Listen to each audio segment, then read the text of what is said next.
It is my tremendous pleasure to introduce our speaker for today, Dr. Suzanne Morales-Vale. As Director of Developmental and Adult Education for the College Readiness and Success Division of the Texas Higher Education Coordinating Board, Dr. Suzanne Morales-Vale is responsible for the development and implementation of the legislatively mandated statewide plan for developmental education.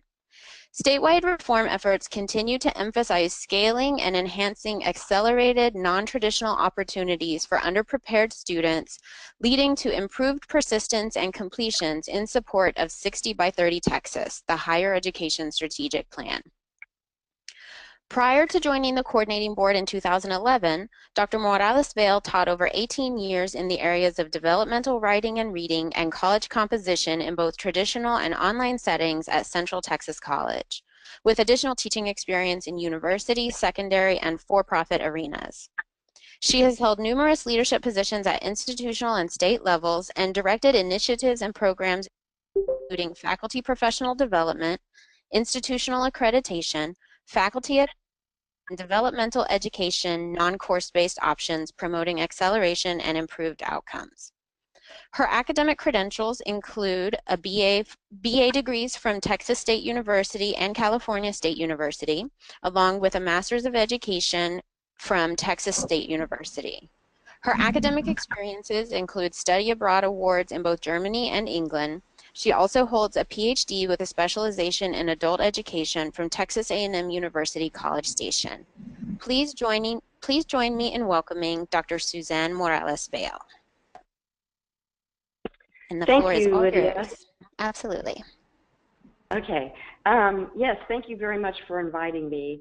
I think, as Lydia mentioned in the introduction, this is certainly a timely topic because I know, based on feedback we've received from numerous colleges and universities, the main topics of the TSIA change in the writing benchmark and, of course, House Bill 2223 seem to be on a lot of folks' minds. And so we thought this might be a good time to address some of the main concerns. Now, before I start getting into some of the little bit more of the details, I do need to say in terms of House Bill 2223, because the main component, the main provision of that, which is requirement of a co-requisite model for certain students who are underprepared, since that doesn't kick in until fall 2018, we are in the midst of working with several partners, including the Dana Center, including Texas Association of Community Colleges and a number of other organizations, so that we can gather all the questions that institutions have and that faculty and IR and IE people have at institutions regarding the provisions of the bill. And we're working on an FAQ document, and also at the same time, though, of course, we're working on proposed rules that will need to go into place that may clarify some things that weren't directly addressed in the actual statute language. And our timeline for the proposed rules is to have it set ready for feedback and for review by stakeholders sometime in October. And of course, that will also include a formal 30-day public comment period. And then it will be considered by our Committee on Academic and Workforce Success, also known as CAWS, the CAWS Committee, CAWS. And that should be in December, and then for consideration by the full board for approval in January. We are trying to get on this timeline because we hear from institutions that they do need to have the rules set as soon as possible, because many institutions have pretty early deadlines in terms of what their offerings are. They have to get all of their courses into the system, into the institutional systems. Generally, we're hearing in January and February, and so we want to make sure and have as much clarity as possible. That will certainly help inform the various considerations that institutions and faculty members have to get those courses into the systems and ready for students to enroll. So I know it's a pretty tight timeline, but so anyway, that said, I'm not going to probably be able to answer every question today, but some of the things that are really clear and clearly spelled out in statute, we certainly can address those things today. So, but before we actually get into House Bill 2223, I wanted to start with the newly approved Writing College Readiness Benchmark for the TSIA. And the main questions we're hearing with regard to that is, of course, when is it effective? And based on the language in the approved rule, it is effective starting fall 2017. Now, what that means is for any students who are enrolling in coursework that begins in fall 2017, the newly approved writing benchmarks would be applicable to those students. Now, you know, when the proposal was first put out for public comment, of course, we heard a lot of concerns, mostly from institutions, and they were thinking, oh my gosh, we've already registered a lot of our students, and now are we going to have to go back, you know, and look at hundreds and hundreds of students, and possibly change schedules for numerous students. So the first thing, though, when we considered this proposal is we looked at statewide data. And when we looked at the data and just looked at how many students would be now newly college ready based on the new benchmark, that is a 340 and a 4 in the essay, we found statewide approximately 9,500 students would be affected. However, when we also considered that most institutions require college readiness not only in the area of writing, but also in reading to to qualify them to enroll in courses like English 1301, which is probably one of the most common courses that could potentially be affected by the rule change, that number statewide went from 9,500 to 3,300. And so again, even though they may now be newly college ready in writing, a majority of the students still were not yet met in reading. And so, you know, and of course, I'm sure everyone is aware that the math and the reading benchmarks did not change. Math remains at 350 and reading remains at 351. And so when we looked at that new number, the 3,300, we knew that when institutions looked at their own data, they would still certainly have students that would be affected by the new benchmark, but not as many as they may have originally thought. And sure enough, we heard from most institutions. They emailed us back and said, you know, you were right, we looked at our data, and while yes, there are a number of students who are affected, but nearly not as many as we thought.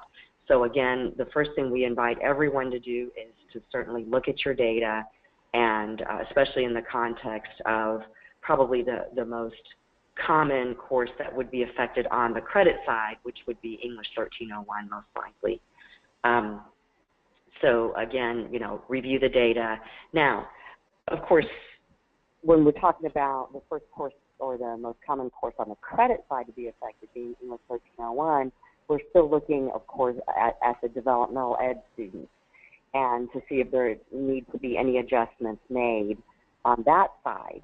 And especially given the short timeline we're talking about here, which is, I think to call it not optimal would be an understatement.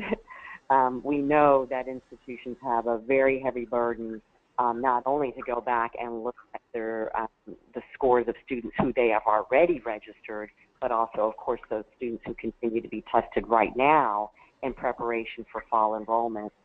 And so looking at the developmental ed side, if a student was placed in a developmental ed course because they were not ready in reading and writing, and now they're ready in writing, I would invite your faculty to consider leaving them where they are in the placement, or possibly leaving them where they are in the developmental ed, which of course would be most likely an integrated reading and writing course, and then going ahead and maybe considering them for a co-requisite if that fits in terms of planning purposes. But again, if they are now newly ready in writing but still not ready in reading, again, we would recommend faculty to consider leaving them where they are.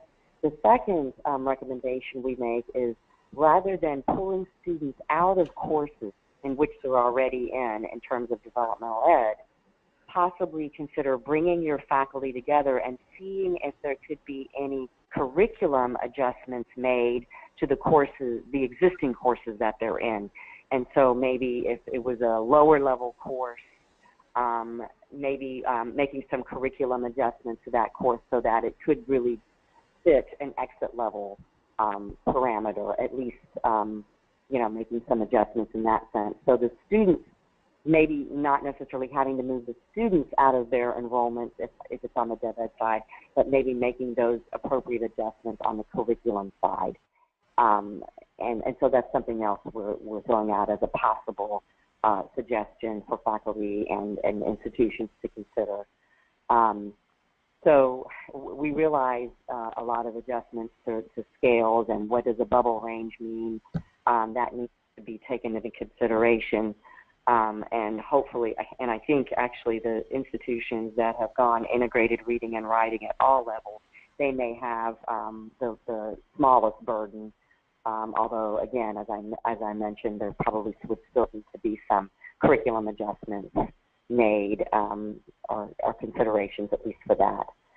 So that said, I guess, Lydia, what do you think? Should we go ahead and open the floor now for questions specifically related to this, or should I go into the House Bill 2223 and leave all questions for the end?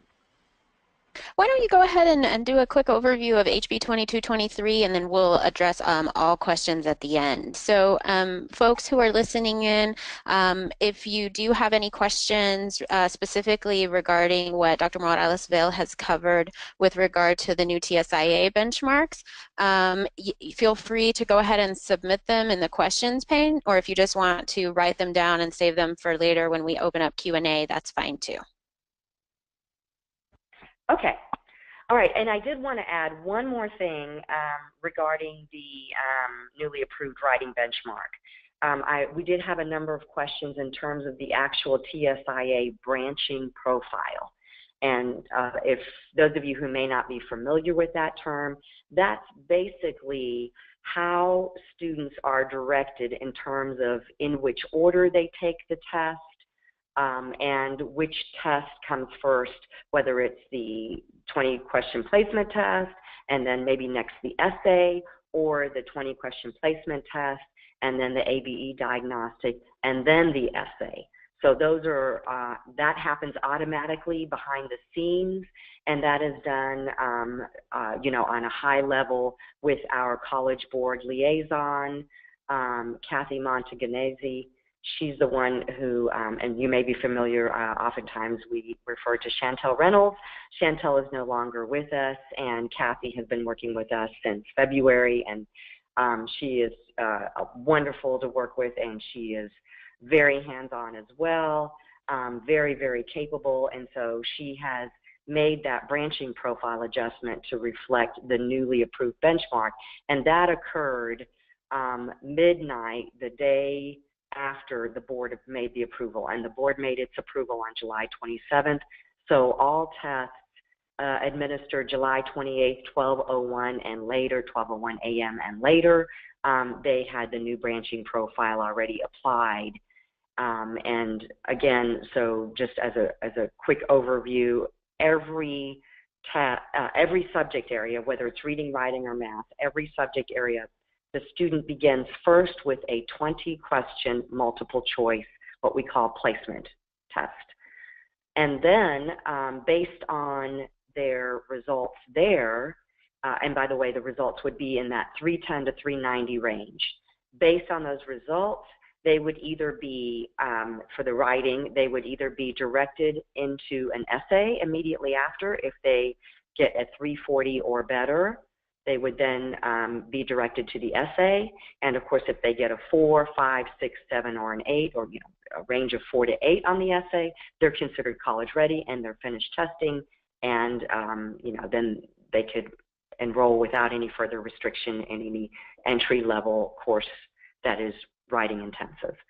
Now, if they score 340 or better, but score below a 4 on the essay, so that would be an essay of 1, 2, or 3, then they would be directed to the Developmental Ed Diagnostic, and that's an additional 30 to 40 multiple choice questions.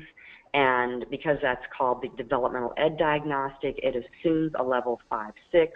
And so most of those students should either be considered in the bubble range and should either be placed in a co-requisite model, or those students, you know, if they score really low, like maybe a 1 on the essay, maybe those students would need to be better served in a standalone, integrated reading and writing, and then you know, some other intervention, or perhaps even a co-requisite with a very robust developmental ed support, much like the ALP model, the Accelerated Learning Program. Example from Baltimore County Colleges, maybe something robust like that. Of course, I'm not really addressing specifically the Dreamcatcher's Puente model because, you know, my understanding is most institutions, at least the last I heard, are working on a 1-semester co-requisite, but are still, you know, still have data and have results and outcomes from the 2-semester model. So that 2-semester model would not qualify as a co-requisite as described in House Bill 2223 and as required by House Bill 2223. So then the other possibility in terms of TSIA is the student on the first 20-question placement portion scores below 340, then the next test the student would be directed to would be the Ii Diagnostic Test, and that has a result, a level range of 1 to 6. If the student scores at level 4, 5, or 6, they would then be directed into the essay. And then if they score a 5 or better, in this case on the essay, they would be considered college ready. If they score below 5 on the essay going through that path, they would be considered either developmental ed, or if it's really on the lower end, for example, maybe an essay 1, then they may be considered, you know, to need a little bit more robust support. So that's a kind of a quick and dirty on the branching profiles. So let me go ahead and get into then House Bill 2223. The two main provisions for this bill, first of all, is that, and I'm going to go ahead and quote directly from the bill, and that is, of the students, the underprepared students enrolled in developmental ed coursework, 25% have to be enrolled in a co-requisite model. And that is the first phase-in requirement, and that is effective fall 2018.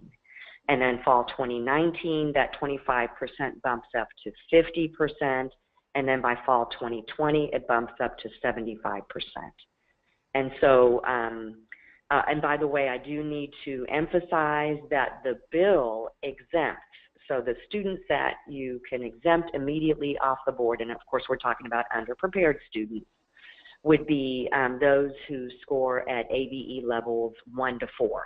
So those students would be immediately considered exempt. And of course, any students who would be enrolled in an adult education and literacy or an ABE program generally administered through TWC, those students are also exempt. Most of those students go into level 1 certificate programs, and so they are also exempt from TSI. So that said, the second provision of House Bill 2223, which is actually effective immediately, and when I say immediately, we are working with our sister division, Strategic Planning and Funding. That's the division that handles all reporting of developmental ed and non-developmental ed data. And that reporting then results in the institution's formula funding reimbursement. So that is super, super important. And they are working on a set of rules for the second component of House Bill 2223, which is the reduction of state-funded developmental coursework per student. So prior to House Bill 2223, the maximum number of hours that a student could be funded for developmental ed was 27 at community colleges and 18 at universities. And House Bill 2223 reduced that. So now, effective immediately, the maximum number of funded DE for each student is 18 at community colleges and 9 for universities. Now, there's one caveat, and that is if a student is enrolled in ESOL, Developmental Ed, ESOL coursework, that remains 27 hours at community colleges and 18 at universities. So that is, still sticking to the pre-House Bill 5 requirements. And again, your reporting folks will be hearing from our colleagues in strategic planning and funding in terms of, how to implement that and the various rules that will be associated with that provision. So the main thing, though, that we'll be focusing on as much as I can, considering that there are also pending rules, and that is the co-requisite requirement. And so looking at the definition of a co-requisite, first of all, we're talking about an underprepared student. So it is a student that did not test college ready.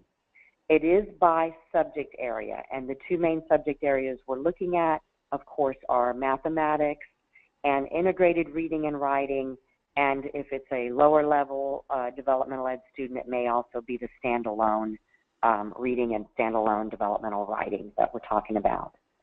And so the first thing that we tell institutions is, and we're again working with our partners in strategic planning and funding, specifically Dr. Melissa Humphreys is the main person who oversees developmental ed reporting. And so we ran the numbers by institutions to see what percentage as of right now, and so in other words, this is reflective of fall 2016 or fall 2015 data, what percentage of your students are currently, and again currently based on last fall 2016 data, we're currently in a co-requisite model. And of course, what we're thinking, and when we looked at the numbers, because we saw a number of institutions reported 0%. In fact, some of the institutions that had reported 0%, we knew that wasn't correct because we know we've been working with those institutions and we know that they do have co-requisite models, one semester co-requisite models that would qualify. So I think the first thing that Dr. Humphreys is going to be doing is she's going to be providing information to your institution's reporting people, your reporting folks, to make sure that they understand how to correctly report co-requisite models. Again, because the number of institutions that were reporting 0 that did not reflect either their depth responses, the depth is the annual Developmental Ed program survey that also asks about co-requisite models offered at your institutions. And so the first red flag is when the depth response does not match the CBM, the reporting response.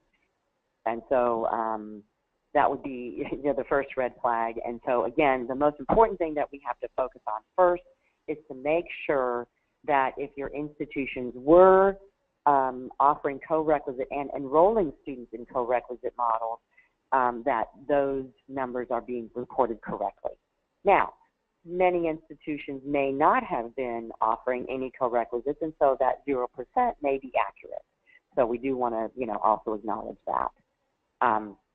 We do remind everyone that in our rules, since spring 2015, every institution that had developmental ed programs were required to offer co-requisite models for their students. But, and we hear from institutions, they say that they offered them, but they could not get students to enroll. And so offering versus actual enrollments, I think there may have been, a different interpretation in terms of the rule in the past.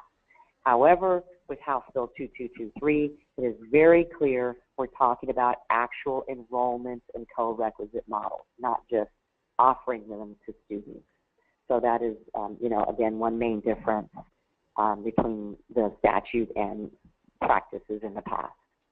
So another question that we often hear from institutions is, how do we calculate that 25%, and how do we make sure that we're going to be in compliance in fall 2018? So there's two ways to look at your data. The first way would be something that I just referenced, something that my colleague Dr. Humphreys has been working on, and that's in terms of planning purposes. So what we ask institutions to do is to look at their prior fall data. So in this case, it would be fall 2016. Get with your reporting people, look at the fall 2016 data, and see how many students, we're looking for a denominator, how many students were enrolled in developmental ed coursework. And it is by subject area. So you're looking first at how many students were enrolled in developmental math, and then how many students were enrolled in developmental reading, writing, or integrated reading and writing. And by the way, we're not focusing on ESOL, so don't worry about those numbers. We're talking about math or reading, writing, integrated reading and writing. So that should give you a baseline number. Now from that, you've got to remove the people who are exempt from the bill. So you want to remove any students who assessed at levels 1 to 4. You also want to remove students who were college ready, because we know even though some students are college ready, they may voluntarily enroll in developmental ed coursework. So we don't want you to have to account for those students in terms of, you know, purposes for the bill. So those students would also be removed. Any students enrolled in level 1 certs, and you probably won't find a lot of those because, again, as I mentioned earlier, those are TSI exempt. And of course, any non-degree seeking, again, those are also exempt. So you probably wouldn't find a lot in developmental ed. But you would remove all of those students from that baseline number, and then the remaining number should give you a good faith estimate of a denominator. Now, from that denominator, you take that number, times it by 0.25, and that should give you a good estimate of how many students you need to shoot for in fall 2017 if you were to run a pilot, if you will, in terms of trying to reach that 25%. Now, for the actual bill implementation date for next fall, 2018, the data that you would want to look at is fall 2017. So, you know, you're always wanting to try to look for the prior year data in terms of planning purposes. Now, the second way to look at data is the actual compliance. Did your institution meet the requirement as outlined in statute? And so that number would be then based on actual enrollments. And we're talking about enrollments, not completions, okay, or successful completions. We're just talking about enrollments in terms of the language from the statute. So we're looking at whatever your 12th class day would be. That's what we're looking at. I know sometimes the 12th class day actually is a different day because it's a shortened semester or maybe a flex schedule. So whatever that official 12th class day would be, that's the enrollment number we're looking at. So you're wanting to look at students enrolled in Dev Ed on the 12th class day, remove those students who were exempt, and then you're looking at the actual number, and then 25% of that actual number will have to be reported as being enrolled in a co-requisite. And that's how you can tell whether your institution was in compliance. So now the second main question is, what, you know, a definition of co-requisite. And as I mentioned earlier, since the co-requisites were required to be offered since spring 2015, at the same time we also put in rule, and it's TSI Rule 4.53, an actual definition, a working definition of what is a co-requisite model. So first of all, you're talking about a model for underprepared students, and it basically says that the underprepared student is co-enrolled within the same semester, same subject area in developmental education and in the relevant college level course. So typically what we would be looking at then in terms of, you know, our subject area of reading and writing, we're looking at enrollment in an integrated reading writing course or intervention, and that intervention is another way of saying NCBO. So an integrated reading and writing course or integrated reading and writing NCBO. And generally we're talking about English 1301. That would be then the equivalent college ready course, or the college level course, I should say. So, you know, that's what we're talking about. Now, what do we mean by co-enrollment in the same semester? The easiest way to look at it is from day one of the semester, the student is actually enrolled in both courses and attends both courses the entire semester for the most part. So ALP would be a typical example of that, where from day one, let's say from 9 to 10, the student meets in English 1301, and then immediately after, maybe from 10 to 11, would meet then in the Developmental Ed support component course. And that goes generally throughout the entire semester. And that would be also an example of the most robust model. Now, some students, that may be too, you know, maybe they don't need that much support. So they're, you know, maybe rather than meeting, you know, 3 hours a week in the developmental support component course, maybe they only meet 2 hours a week or only 1 hour a week. And maybe rather than meeting right after the course, maybe that meeting could be once a week on Fridays, for example, maybe 2 hours or 1 hour at a time, where basically the time is spent reviewing what was addressed that week in the college credit course, seeing if there's any additional questions, maybe muddiest points, seeing, providing additional practice and feedback for the various learning outcomes that were addressed during that week, and maybe doing some additional peer review or additional group work, whatever is needed by that group of students for the sole purpose of ensuring that they're not falling behind in the college credit course and they continue to get that extra support that's needed. And so in that sense, and this is also outlined in the definition of a co-requisite model, are the activities, the assessments are aligned, and the learning outcomes are aligned with the college credit course, where the college credit course becomes the anchor, and then the developmental ed responds, the developmental ed support class responds to the needs of the students on a regular basis to ensure that they're going to be successful in that college credit course. So now, there's another question that is often asked, and those are models where we usually call them an 8x12 model or even an 8x8 model, where traditionally the developmental ed component is offered the first 8 weeks, if it's an 8x8 week model, the first 8 weeks, followed by the second 8 weeks where the student moves into the college credit course. Now, traditionally, when those models are offered, at the point where the developmental ed component ends, so at that 8-week mark, the student is traditionally or generally given some sort of a final exam, and the student has to meet you know, some sort of minimal requirement. In other words, the student has to pass that developmental ed course before they are allowed to move on in the second 8 weeks in the college credit course. Now, if the student doesn't pass, then generally speaking, that second 8 weeks is just a continuation of the developmental ed component. If the student does pass, they then are move on to the college credit course, or in other words, the English 1301 class.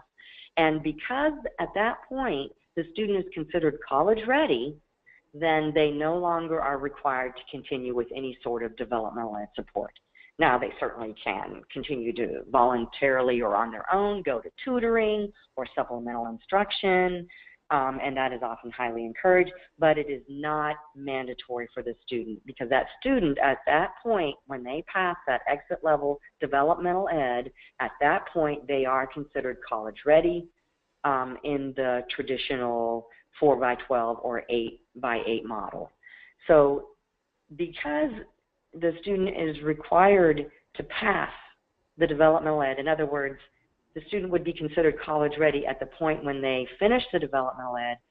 Those models, as traditionally delivered, would not qualify for co-requisite. Because remember, the core of a co-requisite is that an underprepared student, in other words, a student not yet college ready, is allowed to enroll in and participate in a college credit course. So often a question is, well, how can an 8x8 model or a 4x12 model, how can those models fit into the co-requisite? And some considerations we are offering, and some recommendations we're asking faculty to consider if indeed they do want those models to qualify as a co-requisite. And by the way, some faculty have just decided, no, we want to keep our models the way they are, and we're going to use those models to serve those 25% of students who don't need to go, who are not by law required to go into a co-requisite, or maybe our lower level students. We'll keep that model for our lower level students who are actually exempt from the statute. So that said, those institutions that do want to have their 8x8 models qualify for co-requisite, we offer the following recommendations. First, at the point where the student moves or transitions from the developmental ed component into the college credit course, they certainly can still be assessed. But instead of it being looked at as a final exam, it would be more or less treated as a diagnostic, so that the student still has an authentic assessment and feedback on the student's continued weak areas, while of course also showing here are your strengths, but here are your remaining weak areas, so that the student is armed with information when they then move into the college credit course. And by the way, that student would not then still be considered college ready, because there would still be a number of deficiencies, if we can call it, or weak areas. And so that student would still be considered underprepared, but in that second half of the semester, they would move into the college credit course. Now, again, as I emphasized earlier, the key to a co-requisite is providing that just-in-time support. So the second thing that we ask faculty to consider if they want to keep their 8x8 models as a co-requisite is to adjust the timing. So rather than the first 48 hours of developmental ed being in the first 8 weeks, maybe adjust that to 25 to 30 hours in the first 8 weeks, giving them that assessment, transitioning them into the college credit course in the second 8 weeks, but still continuing that just-in-time support throughout the remaining 8 weeks of the semester when the student is enrolled in the college credit course. And maybe not as robust, but maybe continuing at least a 1 to 2 hour required developmental ed support that is, again, still aligned with the college credit course. So anyway, those are some things. Oh, and one more thing, because we've had a lot of questions. Well, how are students graded then? So another consideration we're recommending for faculty to consider is, rather than, traditionally the 8x8 model, the student received a developmental ed grade at the end of the first 8 weeks. Rather than giving the grade at that point, the grade is not given until the end of the semester, when the student then has also completed the college credit course. And some ideas we've received from faculty is they are considering going ahead aligning that developmental ed grade with the college credit grade. And so if the college credit grade at the end was a B in the English 1301, then they'll also submit a B for the developmental ed component, which then made the student officially college ready, but also at the same time the student successfully completed the college credit course. At the same time, let's say the student still was not armed with enough demonstration of mastery, and maybe the student wasn't successful at the end of the semester, so then the student would receive a non-passing grade for not only the college credit part, but the developmental ed component. But one other thing that we want to recommend is, if the student made it all the way through to the end of the semester and didn't drop out or didn't disappear, but made it all the way through and just didn't quite meet the requirements of passing, then the faculty member and the advisor, you've got the best diagnostic in the end, because they usually did complete some sort of final exam in the end, and you can still see then exactly where those weak areas are. And so then the next semester when they repeat, that developmental ed component could be adjusted. So maybe it was really robust for the first semester. If they didn't pass in that second semester, you're giving credit for what they have learned, and maybe you're adjusting that developmental ed component then to be maybe only an hour weekly developmental ed support component in that next semester. Now, one other final thing that I did want to say is many of you are familiar that we do offer grant programming, grant funding, I should say, and we have 7 colleges that, and universities. We have 2 universities in that pool. We have the University of Houston Downtown and Sam Houston State University. Those 7 institutions were awarded funding because they are employing 1 semester co-requisite models, and they started last fall, in fall 2016, and they continued on in spring 2017. We've received their data already, and the success, and when I say success, I'm talking about an underprepared student who has successfully completed the college credit course. Success rates are in the 65 to 85% range for all of those colleges. Those of you who may have participated in our co-requisite conference or even our Acceleration Institute in April, our co-requisite conference was in June.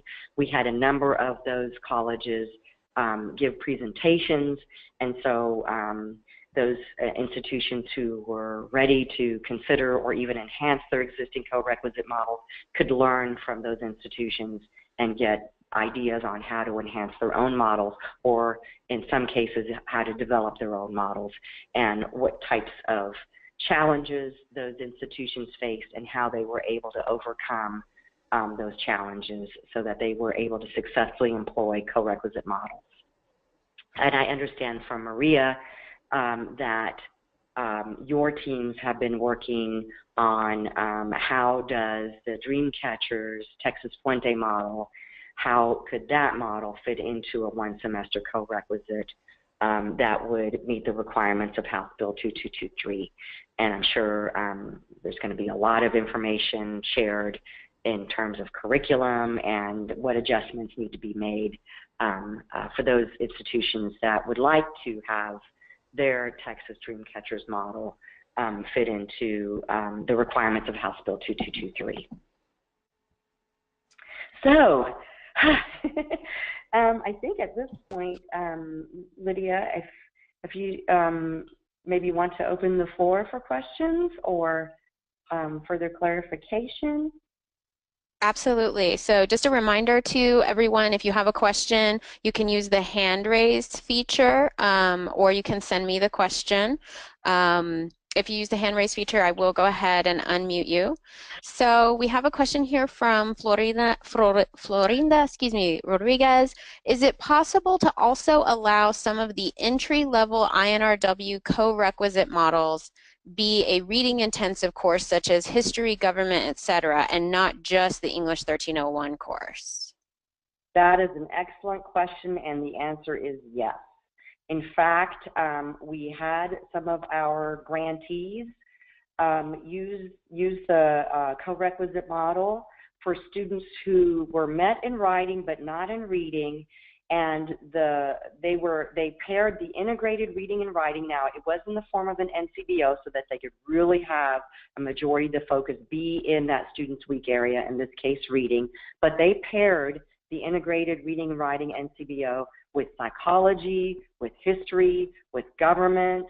Let's see, sociology was another common course, and the answer is yes. Those would qualify because, again, the statute says in the same subject area, and in this case, we're defining that as whether the college credit course has been determined by the institution to be reading, writing, or math intensive.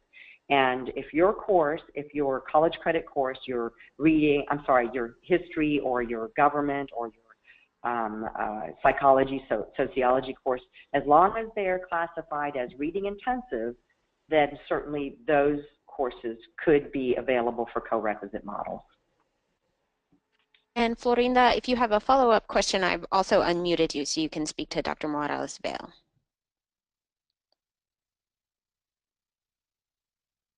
And if not, Dr. Chavez had a request, which was, Dr. Morales-Vale, is there a maybe one-page chart or something on the TSI branching profile?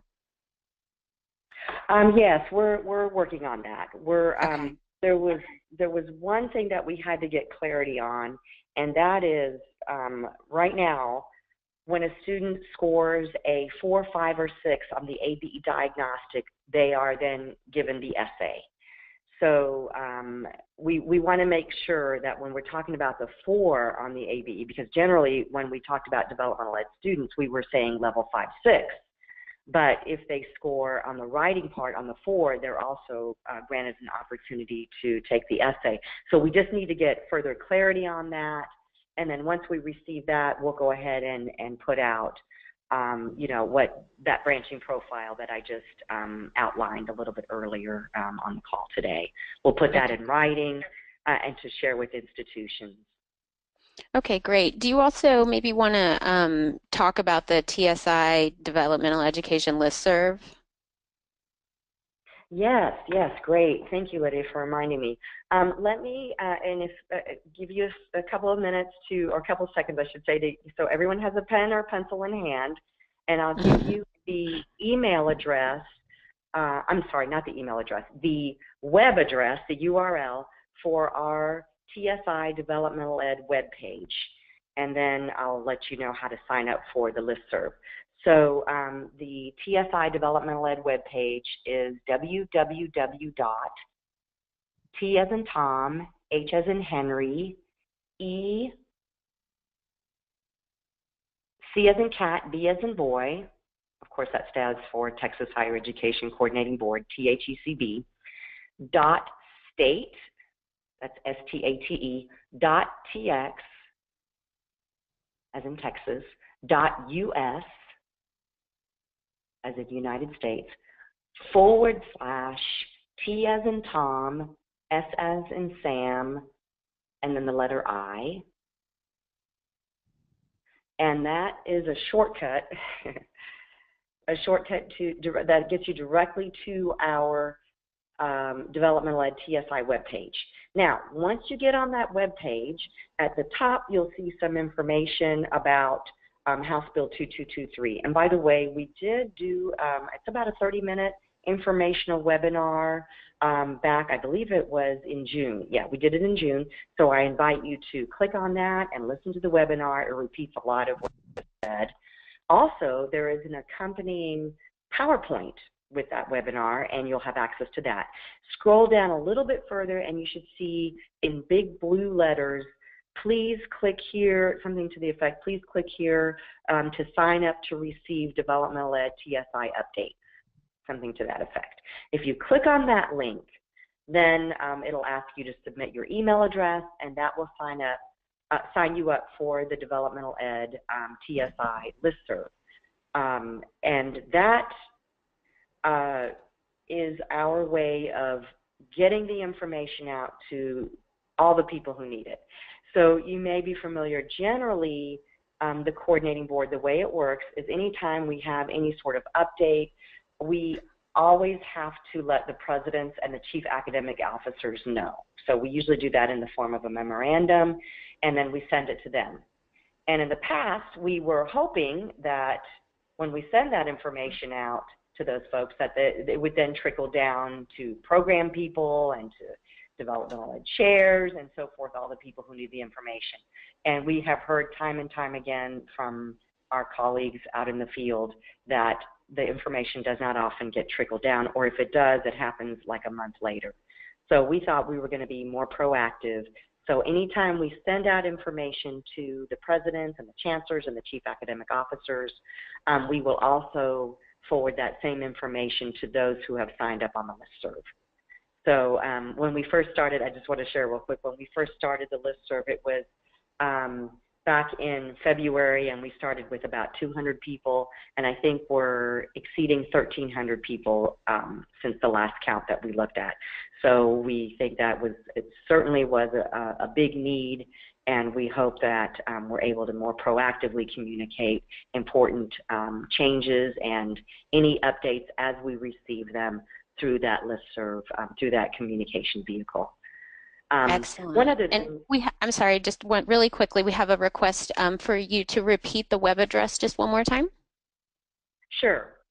www.thecb.state.tx.us/TSI. Thank you. And I also wanted to add, unfortunately, I have some sad news. Those of you who may not already know, I'm sure many of you already do, but our colleague, Kathy Zarate, she is no longer with the coordinating board. She has gone on to bigger and better things, and she's working with OnCourse at the University of Texas. You know, she was the one who was also the main point of contact for our listserv. So our colleague, Matt Lashley, in our division is going to be taking over that. But a quick plug, we will be looking for someone to work with us in developmental ed to take care of that opening that we have now that unfortunately Kathy has left us, and so we'll be looking for someone who might be interested in that kind of work. So as soon as we get that job posting out, we'll certainly put that on the listserv as well. Excellent, thank you. Do we have any other questions? Yes, we have one question from Danielle. Go ahead, Dan. You know, I know that this isn't your area, but I was just curious whether any of these models, like the 4x12 or the 8x8 models, and these co-requisite models that we're developing, has anybody ever addressed ways in which these maybe could impact a student's financial aid? Yes. In fact, the institutions that are deploying those models, even in a traditional sense, that's one of the, it's an excellent question, because that's one of the main points they had to address. So what I can do is, and by the way, they're also still having to address that in terms of those institutions that want to move those 8x8 models, for example, and have it meet the co-requisite.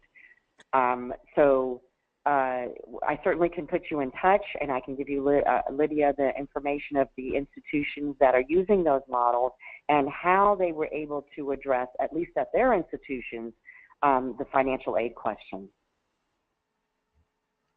Okay. Thank you. Any other questions? Well, I just wanted to make a comment and say thank you to Dr. Vale for joining us this afternoon. This has been extremely insightful. As you know, we have been attempting to do some of the co-requisites at some of our colleges, and we actually have what we call the 8x8, but in reality they are the regular co-requisite course. The reason that we kept highlighting the 8x8 is because we used to like to have like a milestone for the students that they were able to say that they achieved, that they passed the vet. So although there was no official grade recorded, the teachers did keep track of it so that they could tell the students, listen, you made it. And now you're moving into the second part of the course. And they have been successful. I guess this year, the issue has been that we have tried to pair some of those courses with the math, and we wanted to keep the students together as a cohort, but with the new scores, it doesn't look like that may work because, you know, there's some challenges that the colleges are having. So I really appreciate you taking the time to go over those TSI scores and anything that we can learn regarding the profiles. I think that that will be very instrumental in this next couple of weeks as people are trying to get those classes filled. As always, you have been a great partner and mentor to our program, so we really appreciate the journey that you have taken on with this organization. And once again, I want to thank you for being with us and for sharing your wisdom. You mentioned that there were some institutions that have some funding available to do the co-requisite. Will there be another RFP coming out anytime soon for anyone else wishing to try this? Great question, Maria. Glad you asked that. We did, and just real quick, for the last 2 biennia, I'm not sure if you were aware, but the coordinating board on the developmental ed side, we lost 2/3 of our funding to another model. And so this last session, though, most of it, not all of it, but most of that funding was restored to us. So yes, we will be issuing another request for applications, another RFA. We're looking at probably, I'm thinking definitely this fall. And of course, as soon as we get that RFA out there, we'll be announcing it and we'll be posting it on our listserv, the link to the RFA. So if you have grant writers or if you have faculty who generally, look at grants, you might want to, give them a heads up. And what we're looking for, the criteria we're looking for are institutions, and the focus will be institutions who are interested in enhancing and in scaling co-requisite models. And we'll also, whether, they've had them in place, we're going to decide whether we're just looking at those institutions that at least have some data to show that they had some enrollment. We may also have some opportunities for those who haven't had any enrollments yet, but are ready to enroll students and really enhance their co-requisite models. So yes, Maria, again, we're looking in the fall, and as soon as we get that announcement ready and that RFA ready, we'll post it. Excellent, thank you. Yes. Thank you so much. As to echo what Dr. Chavez said, Suzanne has been such an incredible partner for us with Catch the Next, and we're pleased to continue that partnership as we kind of navigate these changes in policy for developmental education in Texas. So thank you again for being with us. This has all been really incredible information, Suzanne. Thank you so much for inviting me. I mean, I always love talking to you all, and I know y'all are doing the hard work. So please know if you have emails, and I try really hard to answer the emails as quickly as I can. And sometimes if I don't, by the way, feel free to email me again and nudge me again. But we really see ourselves as hopefully an important resource. If we don't have the answer ourselves, then we certainly can refer you to another resource or another institution who has been able to work through whatever issue you're trying to address yourself. Excellent. Thank you.